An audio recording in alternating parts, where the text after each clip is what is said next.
like to call the meeting of the fall meeting of Cmera to order. My name is Kathy Rotz. I'm president of Cmera, and I'd like to welcome everybody and thank you for being here today. We're going to begin with the Pledge of Allegiance. So if you would follow me with that, please. I pledge allegiance to the flag of the United States of America, to the republic for which it stands, one nation, indivisible, with liberty. If you will, please join me in just a moment of silence to remember those retirees and other city employees who have passed.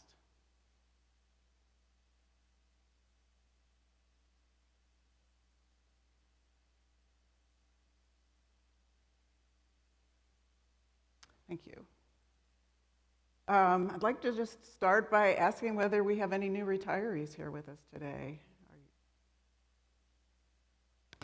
Have just retired? Don't be afraid. Raise your hand. Well, welcome to everybody who's here today. And again, thanks for coming. I just want to go over our agenda real quickly.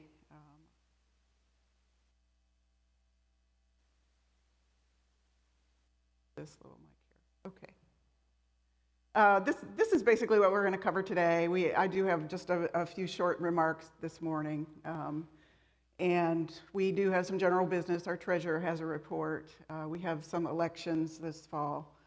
And then finally, we have a guest speaker today. The director of the CRS department, Mike Barnhill, will be providing a presentation. We'll have some time for questions and answers. And that hopefully will be our next hour or so. The next slide, yeah. So I just wanted to basically introduce our officers. So I've already introduced myself. Our vice president is Steve Dietrich. There's Steve. Secretary is Jane Kettlehake. Treasurer is Chuck Cullen. Thank you, Chuck. Past president, Tom Gamble.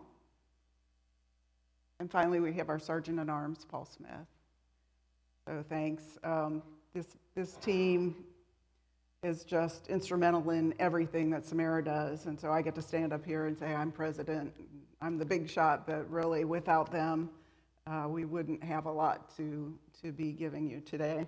So thank you all very much. I also want to introduce our board members. So Kathy Cordes, who I don't think is here today. John Hines is here today. Hi, John, he's in the back. And Mark Jones, I haven't seen either. Those are our three board of directors. We also have associate directors, Ann DeGroot, John Houchins, and Barb Laxton, who you might have met at the front desk. I'm not sure. Yeah, she's at registration. Thank you all for your continued support and service. Again, there's a whole lot of details and planning that goes into these meetings, and I'd like to especially thank Steve for helping take care of a lot of logistics, but the entire team for your support. Slide, please. So I do want to tell everybody, we're being recorded today, just like we did last time. We're recording the meeting. This enables us to put it out on our website and let people see what's going on if they can't make it for whatever reason, if they live out of state, if they just don't feel well today, or what have you. So be on your best behavior. So I'd just like to make a few comments about membership. So thank you very much for being members of Cmera. I ask you to invite others that you know that maybe are not members to join. Please keep your membership up to date. Why would you want to do that? Well, for one thing, our newsletters, we've been actually, we expanded our mailing list pretty significantly over the last couple years to include people who haven't been members for a while or new retirees whose information we were able to get. This was great. We were able to boost our membership. We were able to catch up a lot of people who kind of had fallen away from the group. The cost of mailing the newsletter, though, has been pretty steep, and the returns are kind of diminishing. So after a couple of years, we decided that going forward, we're going to mail the newsletter just to paying members. So that's one reason to keep your membership up, is just to keep up to date. The same goes with our online discussion group, and what we have, it's a listserv type of mailing list. So what that means is we use email to communicate with each other, sort of like a public forum, but through your email. You are welcome to join that, but it is only open to paying members, or dues paying members, I should say. So if you're up to date on your dues, you're welcome to join, and you are welcome to continue to post. It's real helpful. It's kind of stop and start. You know, sometimes there are several weeks or months go by that nobody has much to say, but lately things have been, discussions have been around insurance and flu shots and things like that, so it's interesting. I want to mention our social events. So we mentioned, I think at the last meeting, I mentioned that we were going to try to have, instead of business meetings and so forth, just strictly social events to help people kind of get together and refresh friendships and so forth. We did try last summer, but for whatever reason, for various reasons I'm sure, we really didn't get a lot of people able to attend. We got a lot more interest, people expressing interest, but for this reason or that they couldn't. We would like to try that again. At this point we don't have one planned, and if anybody would like to help plan an event, please let me know. I'd be happy for the help. And similarly, just volunteering for other roles with Cmera. When we ask for volunteers, which we do relentlessly, I think a lot of people think, well, that requires a lot of time, a big deep dive, I have to become president. We wouldn't make you be president. They didn't make me be president right away either. They tricked me into it. So no, there's a lot of sort of ad hoc things that people can do to help the group. You know, for example, helping us with these meetings. Like I said, there's a lot of just little details that are need taken care of. So always many ways to help. If you're interested, please stop me or any of the other officers. Okay, so without any further ado, I'd like to next introduce to you Chuck Cullen. Chuck is our treasurer, and he's got a report for us today.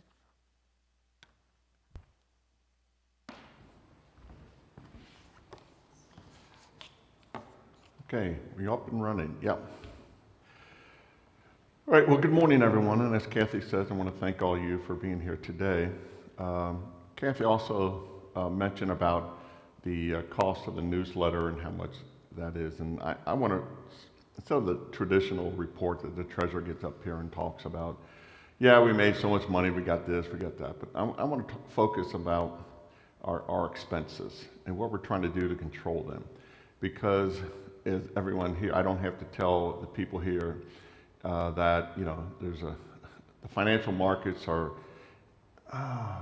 what's a good word that I can say that's going to be, disarray. That's a good word.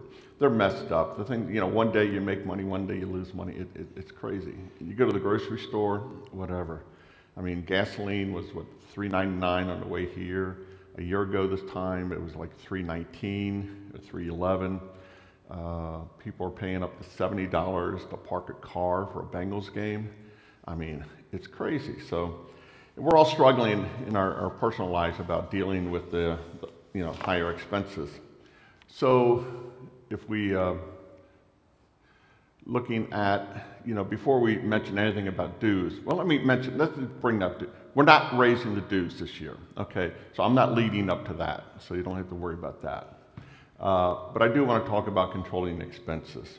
And that's something we need to look at because, just like everything else, our costs are going up too for Cmera.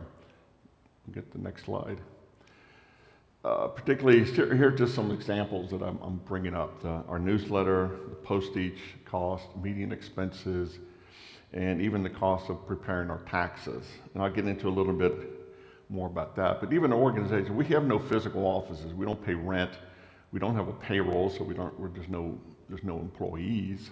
But we still have cost, and we still need revenue to support that. If we narrow it down now, if we look at the newsletter, we're spending between the spring edition and the fall edition, it's $466 more, and we even had fewer copies printed. So, $466 is not the end of the world, but it is more expenses, and every time we print the newsletter, the cost seems to go up. So we're looking at, as Kathy mentioned, we're going to focus now on active members, people who pay their dues, and they'll receive the newsletter in the future. We're also looking at the possibility of, maybe a different printer could do it at a lower cost. So we're looking at that option too. We have to look at just like the city and everyone else. We look at what can we get for get the most bang of our buck. If we move on to another postage, of course, that kind of corresponds with the newsletter. We are spending, our postage costs this year so far have been down a little bit because we've had a fewer copies of the newsletter being printed out. But, and if we reduce that number of copies in the future, obviously our postage costs will go down as well. Yes, we're, exploring, could you put everything online and cut out all the printing and the postage? Possibly, but that's further down the road. Everyone has to be able to have email addresses, but we're taking one step at a time to try to lower our cost in order to provide the best benefit to our members at the lowest cost possible. The other thing is the other item that we're looking at is our meeting expenses. We have coffee, donuts, there's rent to pay here. And sure, if you have a hall like this, if you happen to own a church that you want to give us free rent, we'd be more than welcome to accept it. But hopefully it's centrally located. It's a beautiful facility. It has a kitchen area, parking, and so forth. And if you have such a location like that, let us know. But in the meantime, we like it here because of its location and facilities, but we do, again, it's just something else we need to explore and so forth. But we don't see moving anytime in the near future. But again, if you happen to inherit a church or a meeting hall, let us know. We'll be glad to use it in the future. Final item just to mention is our tax preparation. Yes, we are a tax-exempt organization, so we don't pay any income tax. But we do have to file taxes, which means someone has to put together these forms. Now, the state form is not that, the federal form is not that onerous. It's just almost like a postcard, literally. The state form takes a little bit more time and effort. It's, half dozen pages, and a lot of the information on there is, but even the state charges us $50 just to file a tax form. So even though we're not paying any taxes, we're still paying the state $50. But we also have to pay an accountant, to someone to go over to make sure that the records, to make sure I'm not stealing that much, and to make sure that the taxes are done properly. So, again, that's another thing is looking at, can we get our taxes done? If any of you happen to be a CPA, want to volunteer your services, hey, let us know. That's something else you could do. Final thing just to mention about one of the best things that everyone can do is to get the more active members we have, the more dues paying members that we have, the better our finances are. So, we don't want to look at adjusting any dues in the future, but we do have to accept, and no one can figure out how long the dues has been $10. At least we don't have a date. Our records don't go back that far, but maybe somebody knows. But we want to make sure that we're providing the best possible services at the lowest possible cost until such time and so forth. But again, we're keeping the dues next year. We're committed to that at the same amount. So if you haven't renewed, or if you want to renew for another couple of years or whatever. There's people out in the front desk, be glad to take your money. We also gladly accept donations as well, because we are a tax-exempt organization. So anyway, that's about it for the treasurer's report for this year. Just let us, just let you know that we do know the expenses are going up, and we're trying everything we can to control them to the best of our ability. All right, thank you so much. So the next thing we have on our agenda are elections. This fall, the positions of secretary and vice president are up for election. Paul Smith will lead us through that now from his seat. I will have to be doing that from here, since over this past year, things like steps and all that have become something that I have to deal with. The other thing is that over the number of years that I've been doing this, if you've been here, you heard me saying, we need your help. Somebody needs to be coming along to help us. See this gray hair and all that? Well, I've been a part of this organization for 29 years. And I keep telling you, we need help. I'm the example of that. We do need your help. But thank you very much. And we are glad that you're here today. And we'll get this election taken care of quickly, because we've been trying to find candidates. And throughout the year here, as we look for candidates and talk to people, nobody's been willing to say, oh yeah, I'll do that. But thank goodness, because of the way our bylaws are written, we elect our vice president and our secretary in the even number of years, and our president and our treasurer in the odd number of years. So that'll be next year.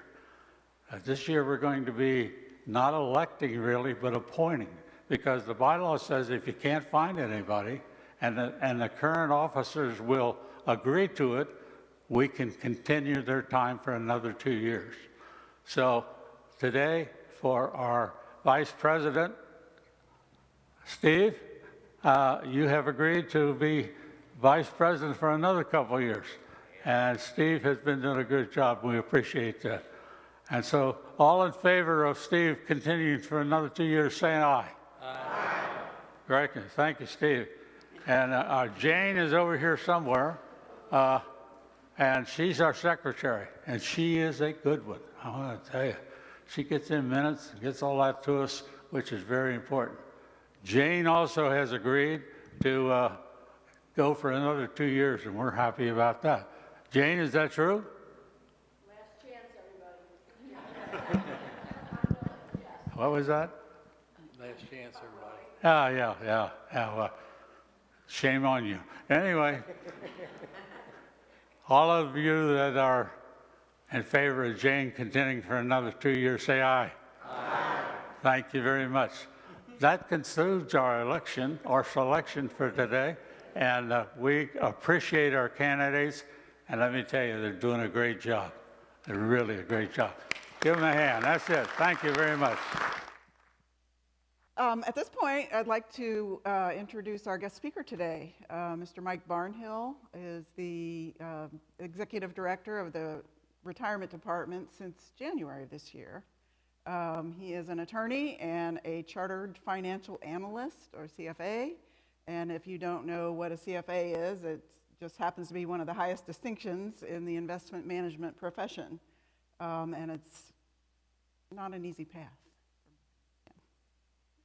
Mike has spent many years in public service in the state of Alaska and in various areas, legal administration, budget and finance, as well as in the Alaska public retirement systems. And he will be talking to us today about the state of our retirement system, and he will answer some questions at the end. We ask, because we're recording, just so that we can capture everybody's input and questions, we have cards. Steve actually has cards, and you may have already written your question on a card. You don't need to write it again. If you do have questions while you're listening, please get a card and write it down, and we will try to handle it that way, just so that we can capture all the questions. I do want to remind you that, again, we are recording, so any information or any question that reveals personal information, you might want to think twice about or consider asking it privately. One question per person, please. Thank you. And Mike? Good morning, folks. My name's Mike. Thank you so much for attending today.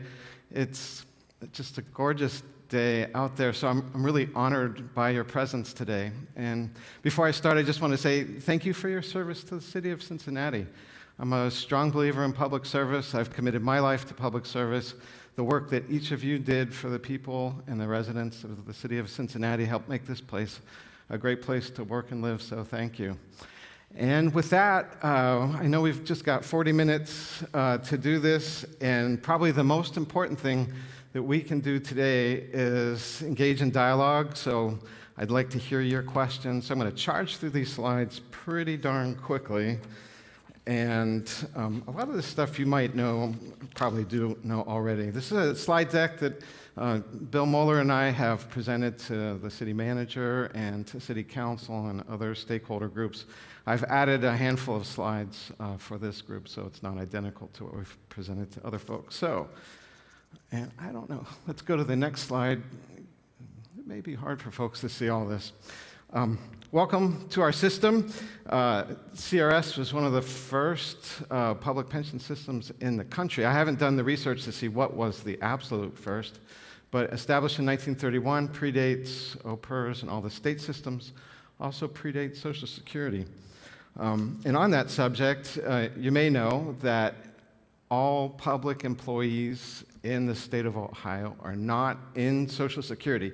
Now, some of you may be in Social Security from participation with private sector employers, but that's something that makes this system unique in that Social Security is not part of that mix of benefits that most people in the country have.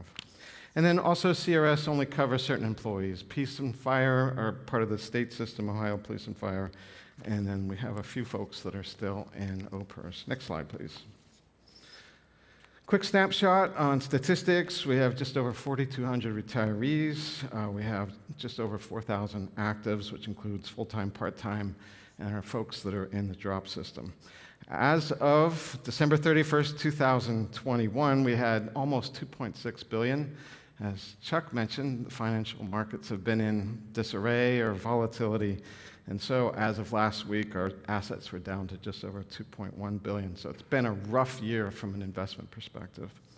Our unfunded liability, that's the amount that we need to find somewhere over the next 10 to 30 years in order to pay all benefits when they come due, is $720 million as of December 31st.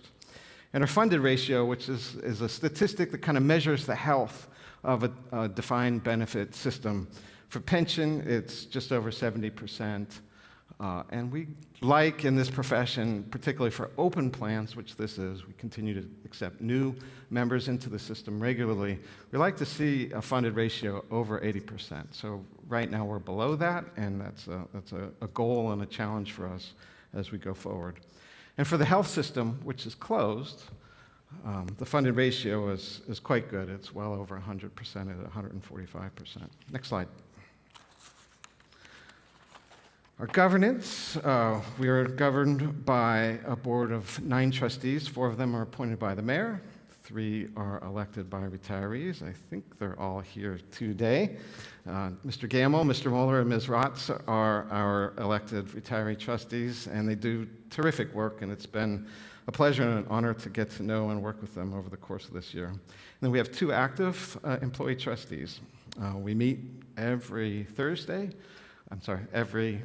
Thursday of the month, and our meetings are televised on city cable. You're more than welcome to come and listen in city council chambers or turn it on to TV and watch from there.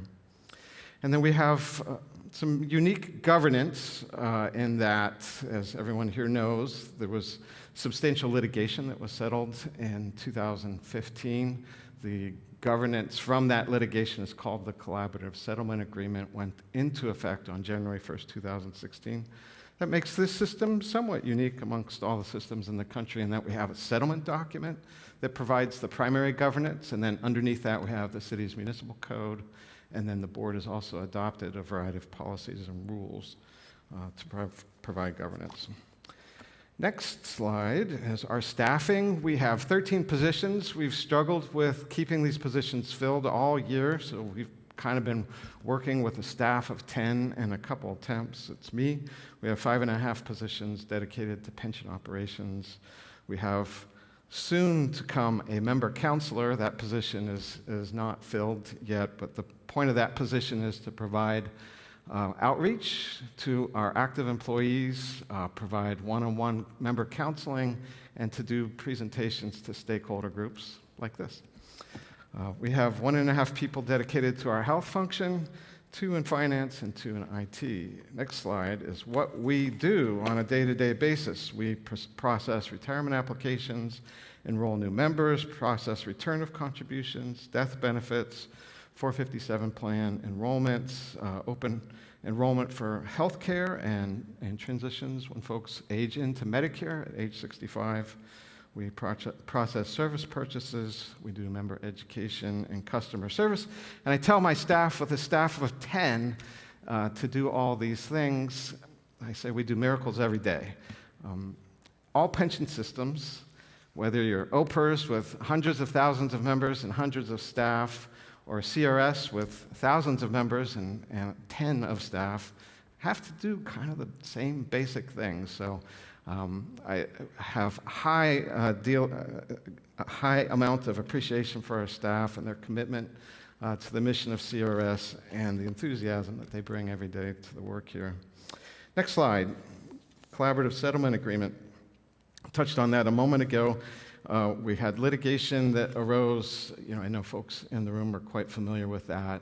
Basically, over changes the City Council enacted to deal with the challenges of funding a defined benefit system, which is not unique to Cincinnati. Literally every public pension system in the country, when we had market downturns in 2000, 2001, and then again in 2008 and 2009, had challenges. Their funded levels went down, in some cases to 50%. That's what happened in Alaska.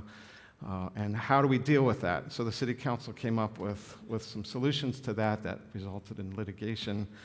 And then that litigation was ultimately resolved by the collaborative settlement agreement. A lot of changes made as a result of the CSA. Changes to normal and early retirement eligibility, changes to retiree healthcare eligibility, big change to the cost of living adjustment, which, as you know, was a compound 3%, reduced to a simple 3%. That was quite a large change. Created the Deferred Retirement Option Program, which continues, and that's a program where people can extend their active service in exchange for getting a lump sum at the end of their career. Created the 115 Trust for Healthcare to secure the promises made to retirees for healthcare in a financial way. Established the 9-member board of trustees, and then paid off the ERIP liability of the previous ERIP from 2007. Next slide. Today, we administer 6 types of retirement benefits: monthly pension benefit, retiree healthcare benefit, the Deferred Retirement Option Plan, disability retirement benefit, survivor benefits, and the Deferred Compensation Plan. So it keeps us busy. One thing that's complex about this system, in many systems, when eligibility rules change, they sort of change in terms of tiers. Everybody that's hired up through this date is a tier, and then you create new eligibility, and everybody after that is the second tier, and then the third tier. Everyone here, I'm assuming, is familiar with the groups, Group A, B, C through G. The groups really only control eligibility with respect to the monthly pension benefit. We have different eligibility rules for retiree healthcare. We have different eligibility rules for DROP. We have different eligibility rules for survivor benefits. And so we don't really have sort of a homogeneous tier system here. The challenge that poses for me and my staff is we need to find a way to translate that complexity in a meaningful and understandable way for our retirees. And that's something I feel very strongly about, that we get information out to our members and to our retirees about how their system of benefits works. Next slide. Why do we do this? The philosophy underlying defined benefits is pretty important. The private sector is kind of abandoned defined benefit pensions. They're expensive, they're hard to keep up with. The public sector has largely retained defined benefits. And the whole idea is we want to reward long-term public service that all of you provided to the city of Cincinnati with secure retirement. That's it. It's an important element, I think, that underlies public service throughout the country, is we want to attract and retain dedicated folks that will agree to serve for long periods of time, probably at salaries that are less than what they could get in the private sector. And then in return for that, we want them to have a secure retirement. Next slide. This is just a quick explanation on how the pension benefit works and the distinction between defined benefits and defined contribution. With a defined benefit, you get a formula-based monthly payment from the date of your retirement for the entirety of the rest of your life, and if you've elected an optionee, for the entirety of your spouse or your optionee's life. So that's different than a defined contribution plan in which you get a lump sum. Whatever's in that bank account on the day you retire, that's what you get. And so the question is, in a defined contribution plan, will that lump sum last for the entirety of your retirement?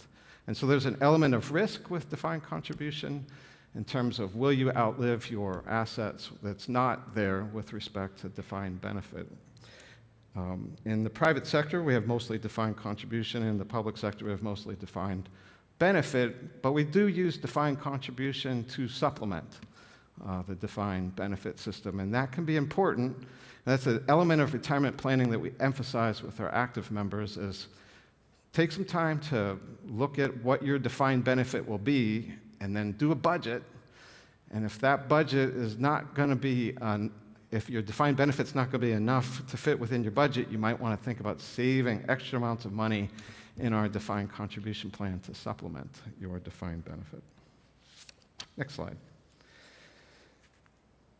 So, Retiree Healthcare, we functionally administer 3 plans, each which have 2 sort of sub-plans. We have the Secure Health Plan, which is closed, currently has less than 70 members in it, and this is for members who retired before 2007 and had low income, less than $30,000. There's no deductible, no premium, relatively low out-of-pocket max, and quite low copays, 5, 10, 15. That's generic, standard, and specialty drugs. Most folks here are in the Select plan. That's really the plan for the folks that were in the retiree class, in the class action. That's also a closed plan. And so you're, I'm sure, pretty familiar with the cost terms of that. $300 deductible, $600 for family, 5% premium share, and I'll talk about that in a minute. Out-of-pocket max is higher than the secure plan at $1,500 per person, $3,000 per family. And then because we have the pre-65 plan and the post-65 plan, and the pre-65, it looks like our active plan with 20% coinsurance.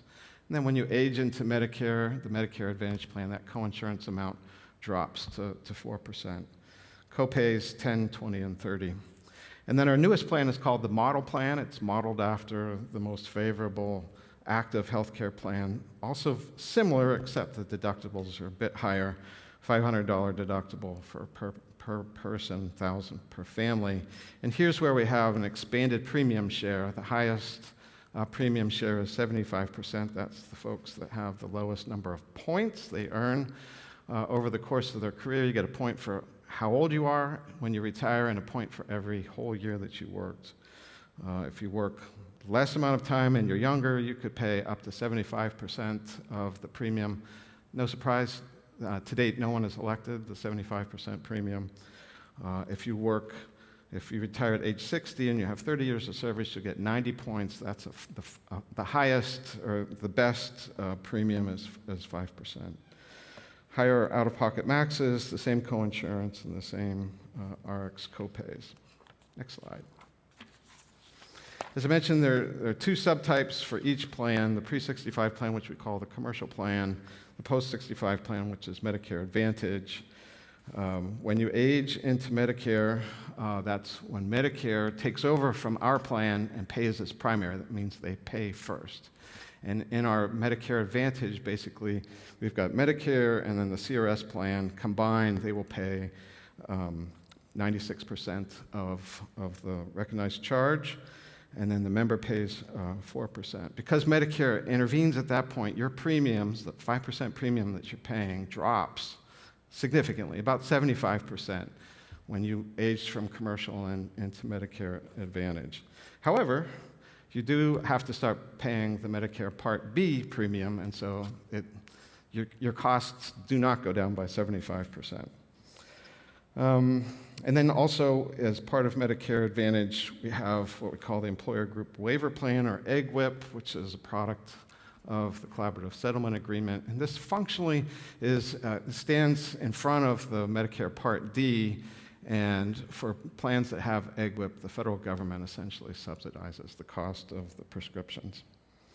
The idea, however, is to give a prescription plan that looks and feels exactly like what you experienced before we entered into the EGWIP.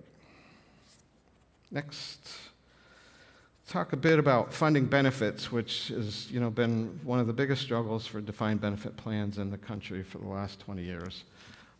The way we fund benefits is we get contributions from employees and from the city of Cincinnati, and together those are invested, and the contributions plus the investment earnings, that equals what we pay out in terms of benefits plus the expenses it takes to administer the system.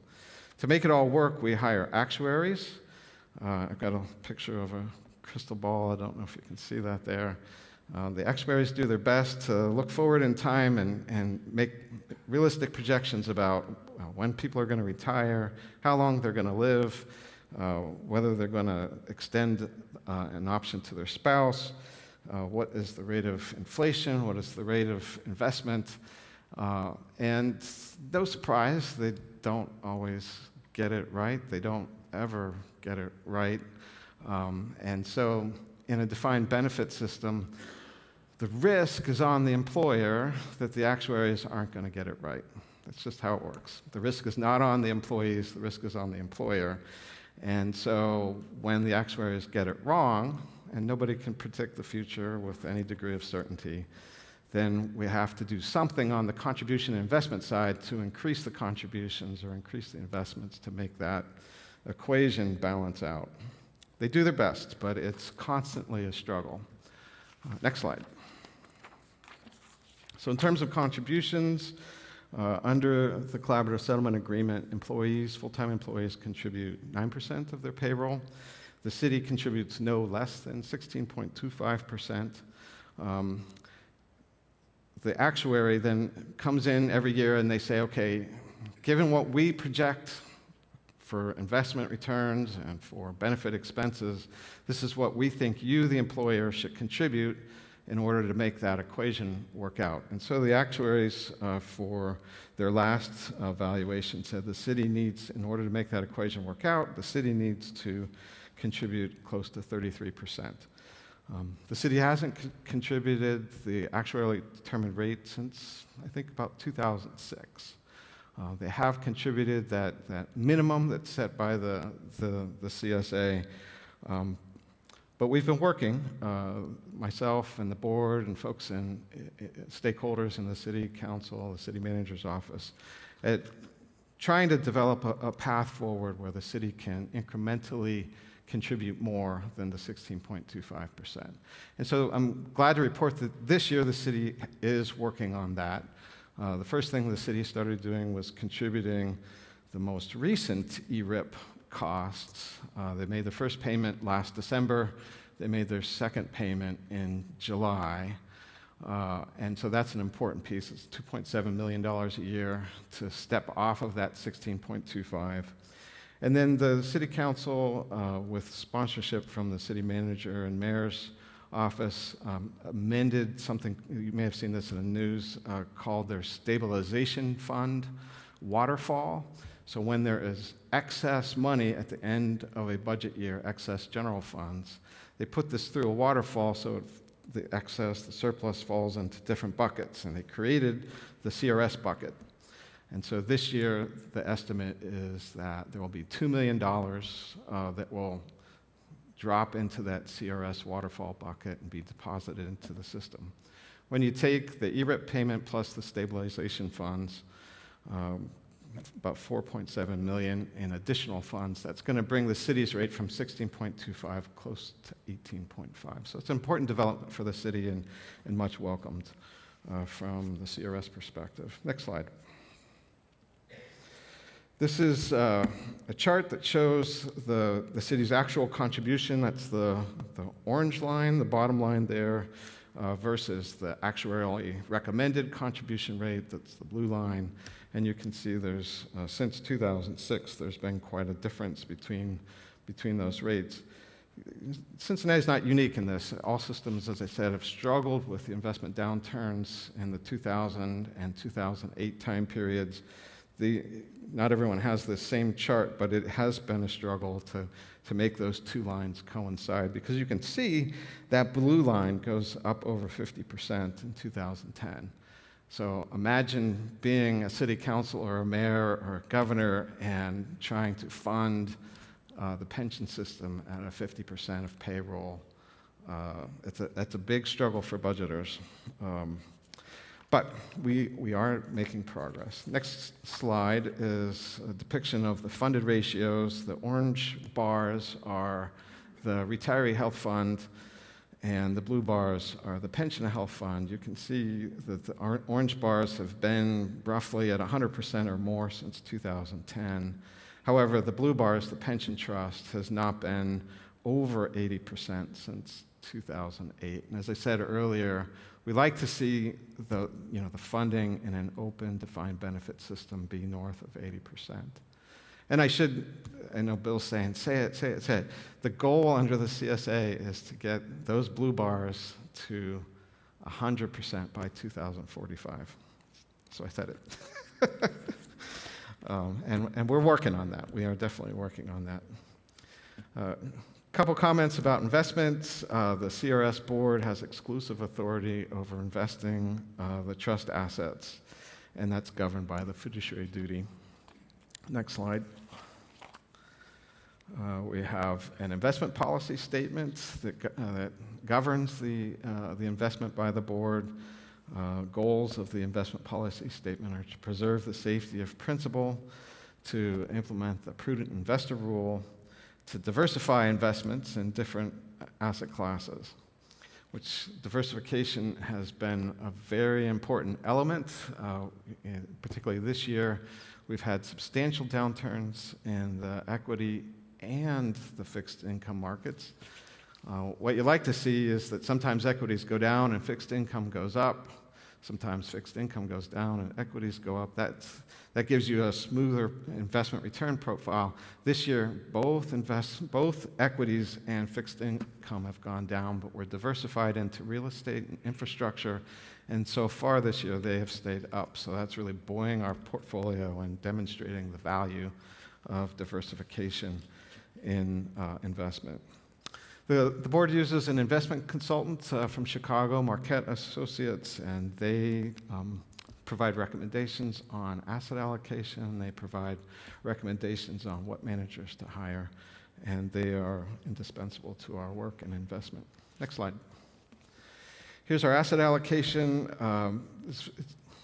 Many pension systems look very, very, very similar to this, with investments something like this in the various asset classes.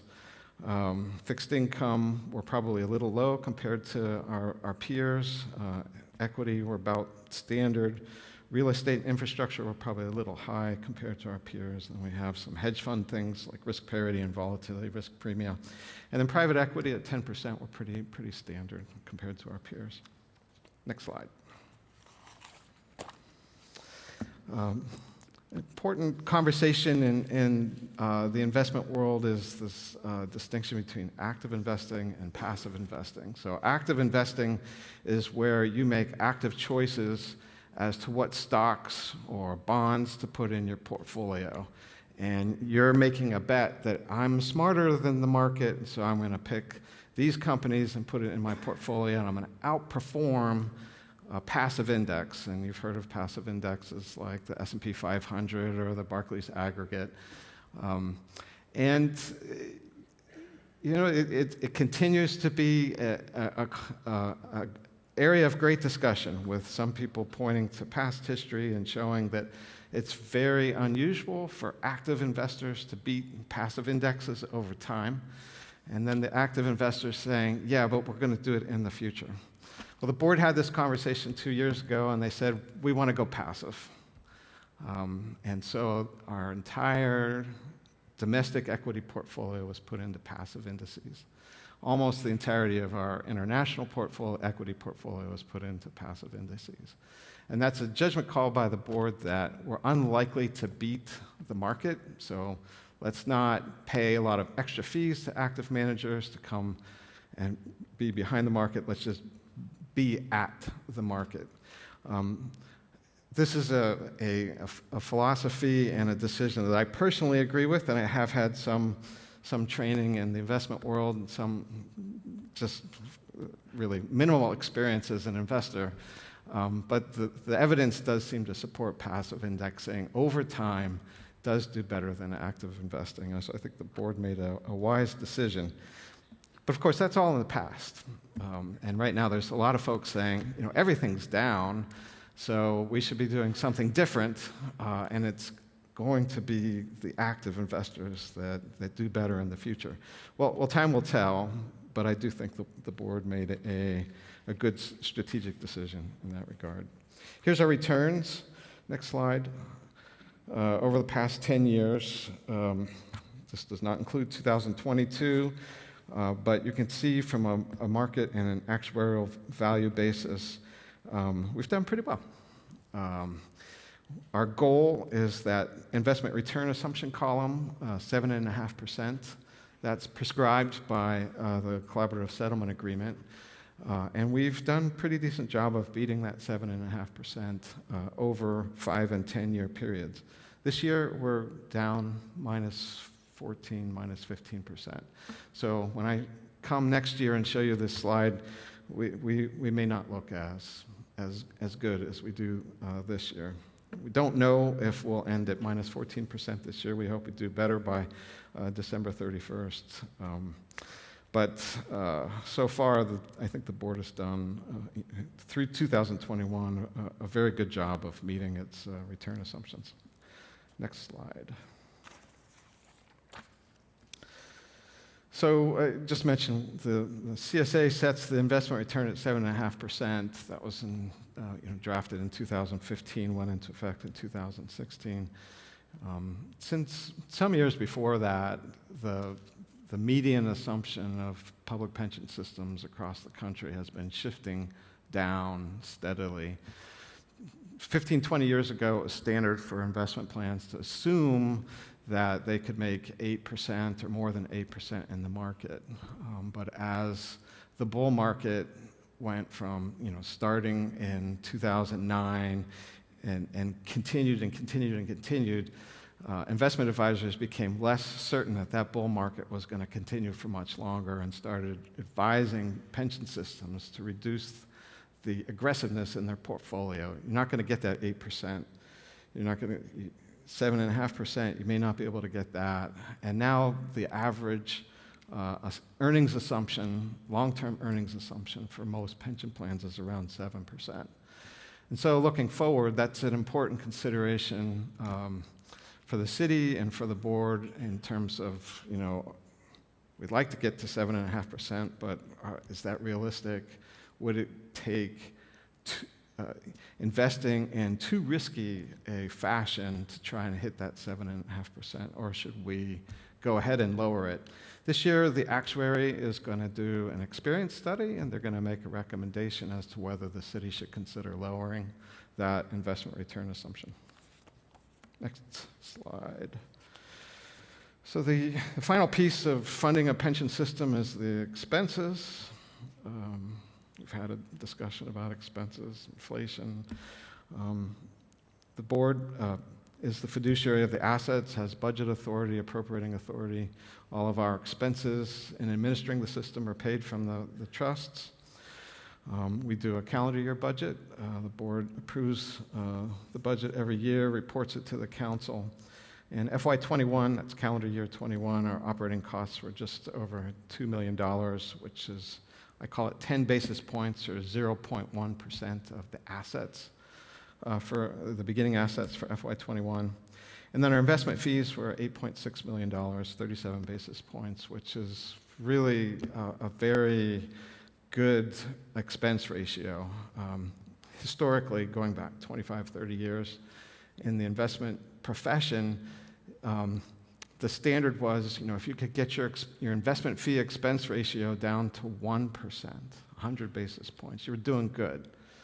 The board has gone way below that. Most pension funds have to get below 0.5% or 50 basis points is good, and the board is substantially below that. And that's primarily the product of moving to passive management, which is cheaper and probably has better returns over time. All-in costs, less than 0.5% of assets under management, a very good expense ratio.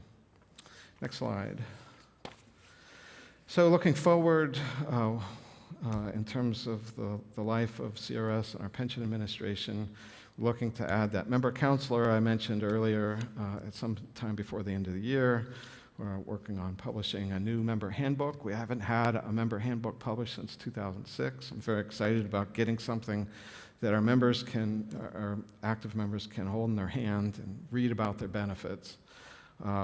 We're also looking at publishing a handbook just for retirees with useful resources and explanation of how you can best use the resources and services of CRS. We're going to start one-on-one retirement counseling meetings next year, as well as training for our active members. I've been requested to conduct a survey of retirees about how we administer the health plan, and are we meeting your retiree health needs, and what can we do differently. We're going to turn on Member Direct, which is an online portal that's currently open for active members and active members who have retired. And I think this has been on the table to do for some time, but we have a goal of getting that turned on for folks that if they want to optionally get in to see their benefits online from home, they can do that. And then finally, we have over 10,000 deferred and non-vested members who have balances in the CRS. Some of those balances are quite high. Some of the deferred members are eligible to retire, but they've left the city, they've left the state, and they may not know that they're eligible to retire. So we really want to get on and be very proactive with these folks to let them know it's time to get your retirement benefits, or it's time to refund your open balances. Ultimately, our mission is to help our members have a successful retirement. Next slide. Pending issues in terms of pension administration. Always, the biggest issue in any system, defined benefit system, is to ensure adequate funding from the employer. And that's something that we've worked on actively all year, and we've made some progress with the city upping its contribution rate. We want to make sure that we continue to get the funding, that $2.7 million for the 2020 ERIP, Early Retirement Incentive Plan. One of the terms of the CSA is to establish and adopt a health funding policy, and that's in the works. There's discussions around a draft policy now. Another open CSA issue is to make some resolution to the model grid system, that point system I mentioned. In the CSA, it says we need to have an intermediary bucket between 5 and 25%, and the settlement agreement suggests that maybe a 10% bucket could be put in there, 10% premium share. We need to work on actuarial analysis of whether drop is cost neutral, and that's underway as we speak. And then the final open issue is this idea that the attorney's fees for the current employees class members, it was supposed to be deducted from those members' retiree paychecks when they retire. We've never implemented that, but that's just something that's in the CSA that remains open. Next slide is a scenario to fully fund the system by 2045. This was a version of this was adopted by the board and recommended to City Council earlier this year. Because of the investment losses, this is a newer version. Basically what it calls for is an increment of the city's employer contribution rate from 16.25 up each year by an additional 0.75% until we reach that rate that will establish full funding. And so if you look at that middle column, you can see it starts at 16.25 and then it increments up until it hits 28.25%, and then all things being equal, by 2045 we'll hit 100%. You know, there's a gazillion different ways of funding a system, but this one, folks seem to be interested in the incremental approach. It's less challenging from a budgeting perspective than going the full rate immediately. You know, I think there's been some fairly productive discussions around, can this work for the city of Cincinnati? And as I indicated, you know, in 2022, it looks like we're going to hit 18.5%. So we're, you know, a bit ahead of schedule.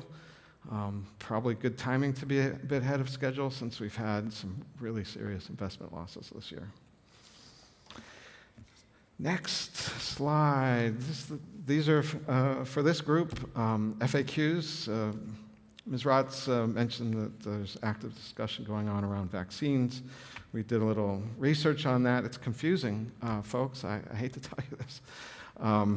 For flu vaccines, if you're in the Medicare Advantage plan, most vaccines are covered under Medicare Part D or your EGWP plan. Your SilverScripts card will work. But flu vaccines, for whatever reason, under federal Medicare administration are covered by Part B.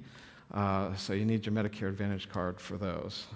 Best practice is to bring all your cards to medical appointments. What I do is I have taken a photograph of all of my cards. I keep it on my phone.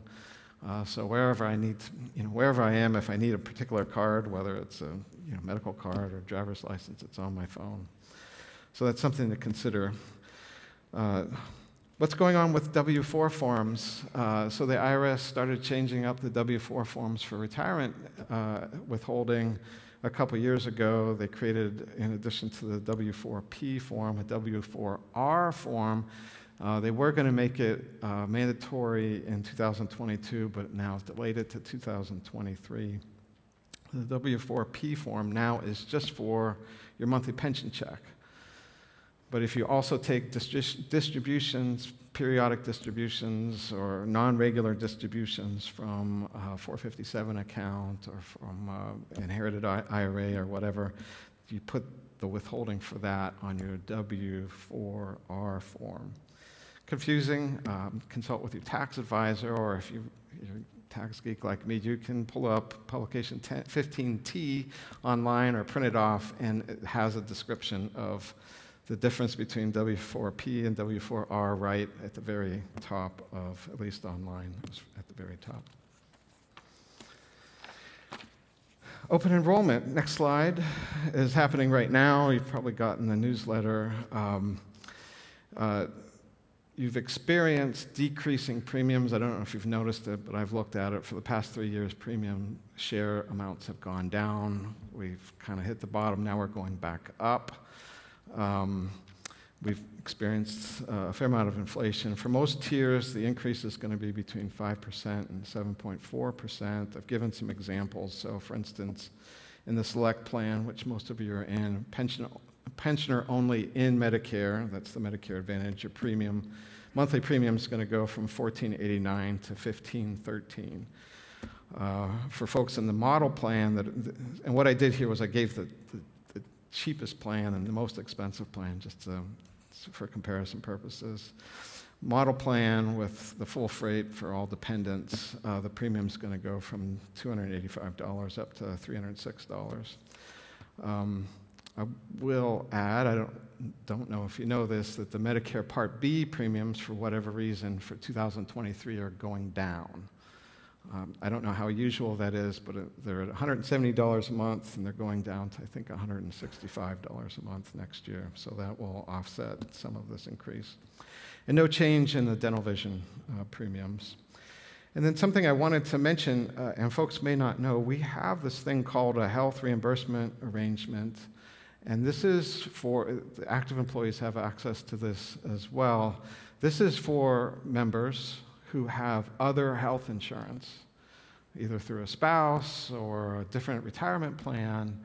You can enroll for free in our HRA plan, and the HRA plan will pay your premiums and your deductibles up to, I think, $5,000.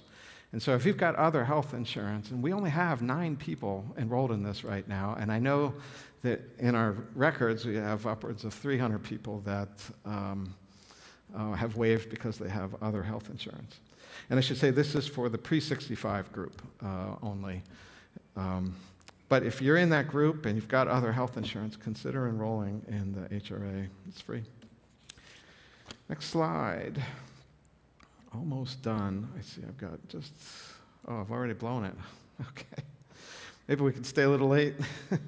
Okay. Did you know one of my staff members went to a Cincinnati Recreation Committee meeting and found out that there's literally dozens of activities for seniors, and so get on their webpage and click. There's hikes and pickleball and card games and dancing, and it looks like it's pretty cool. And then we have a website as well. We try to keep this as updated as possible, and there's a lot of good information there. And then if you're interested, next page, we're thinking about doing refrigerator magnets for retirees. So if you're interested, let me know if you think this is a good idea. What we'd like to do is just have an array of phone numbers. You can slap the magnet up on your refrigerator and it'll always be there for you. And that's it, and I apologize for taking too much time. I love this stuff, but and so I probably talk too much, but I'm happy to take questions. Thank you.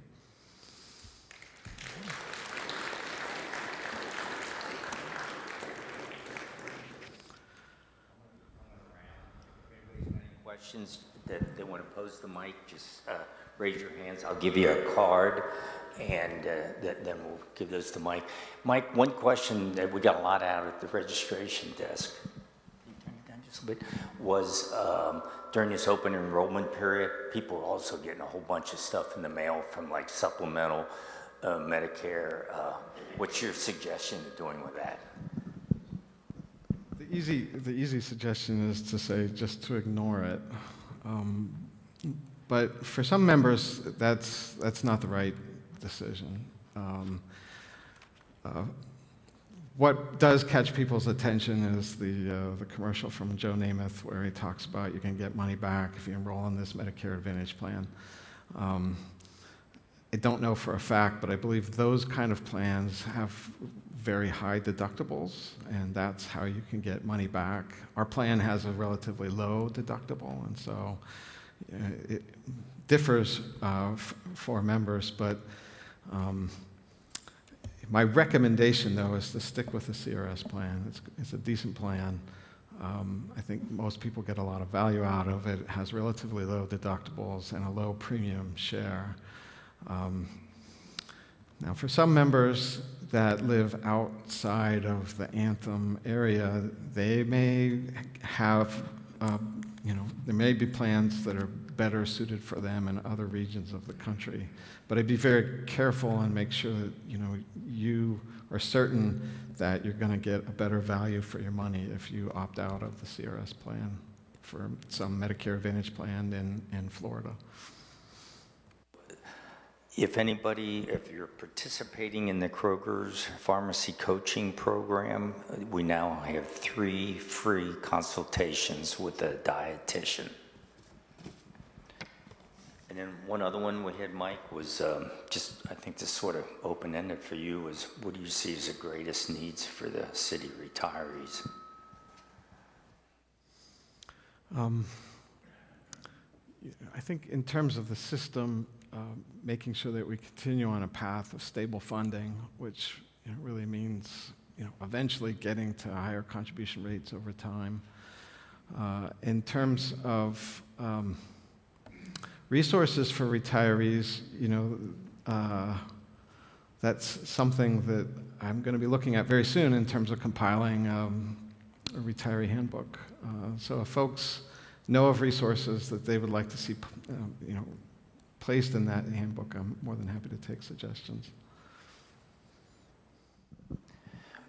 Okay, we got one here about private equity investments. Do we examine their ethical practices?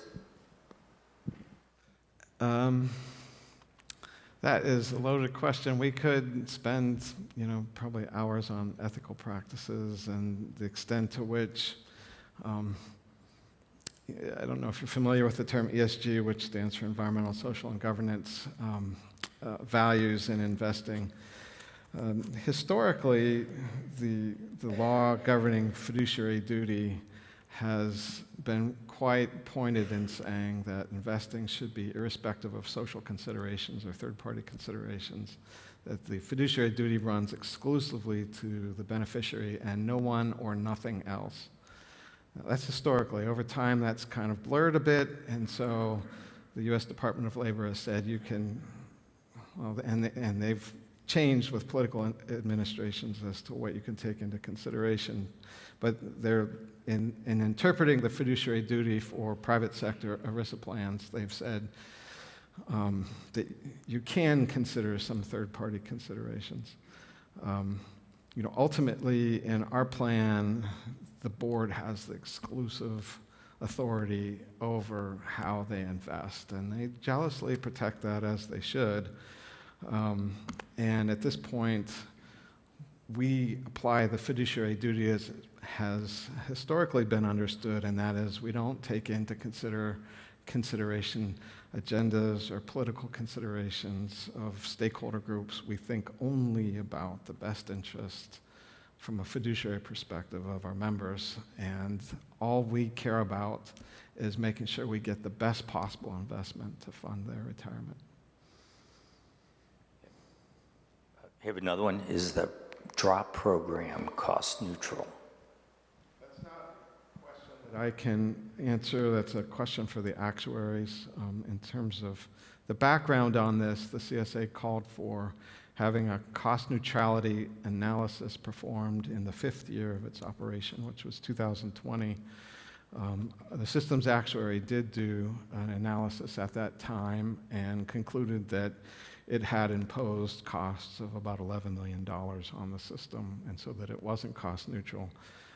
There was objection from attorneys for one of the classes in the litigation saying that the report was biased and defective in various ways. So in an effort to get this off of sort of being high-centered and get it resolved, because the CSA did call for the issue to be resolved in the 5th year, we did an RFP. I worked with the law department to do an RFP, and we retained another actuary, an independent actuary.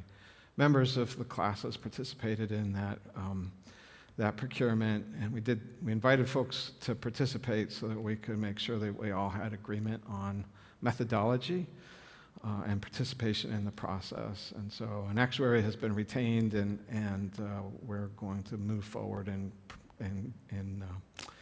having the actuary do another analysis with a methodology that everyone agrees with, and we'll see what happens.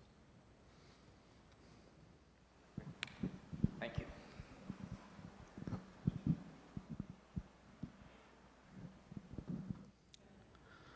No more questions? Are you kidding? Wow. Okay. Well, thank you very much.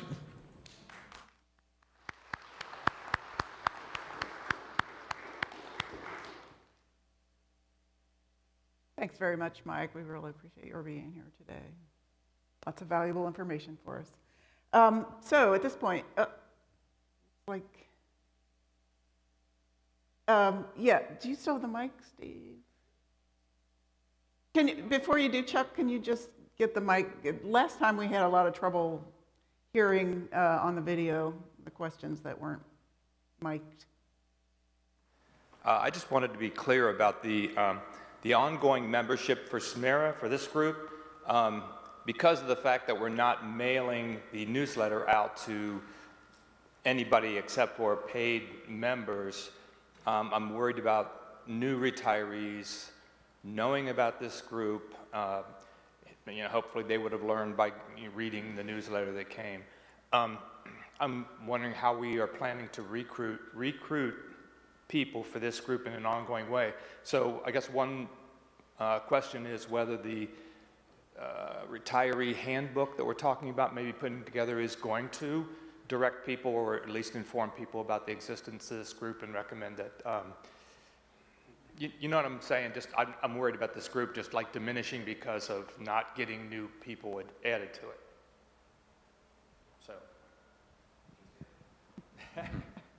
So. And one of the things, that's one of the reasons we keep harping, to tell people about it. Cmera, the officers of Cmera, the executive committee, had a meeting with Mr. Barnhill, I don't know, a few weeks ago, to get acquainted and to talk about common areas of interest and goals and so forth. And we did talk about the possibility of Cmera being involved in some of the activities, pre-retirement activities that the department conducts with folks that are nearing retirement. And we hope to at least provide some information at that juncture so people before they leave the city can understand that we exist. Have anything to add, Mike? Or we will continue to sort of actively seek information in terms of names and addresses and so forth. The addresses, the mailing addresses of city employees and retirees is not considered public record, and we are not, the city's not able to provide those to us. So we kind of resort to some patchwork stuff, once again, trying to get word of mouth out, using other types of information that we can find online about, some of the people that we know. So I agree. I'm worried about that too, Chuck, and we'll just keep at it. Do any other suggestions that others have? I'd really like to hear.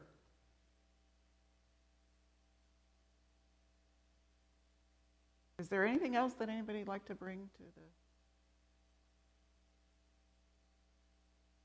There's a mic over here. Since we are finding ourselves in a category of people, retirees, some are less computer savvy than others, but since you have a list of people on your paper when we came in, would it be helpful if we put a note by our names that we're interested in an email newsletter? Because I know internet access might not be equally distributed for everybody, but I think that would be a significant way to cut the cost of the newsletters going out.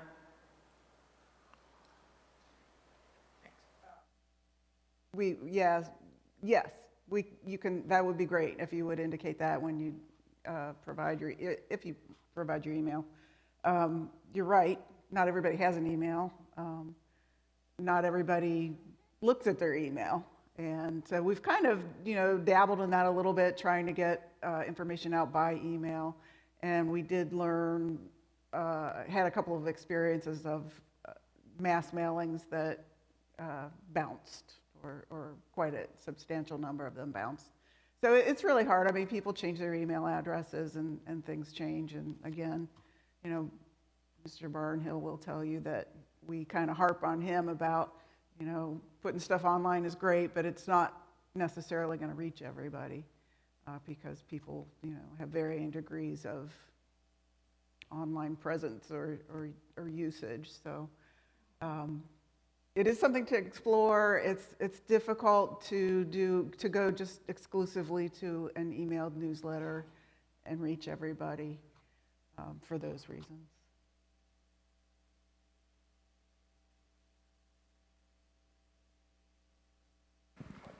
Just one question, Kathy.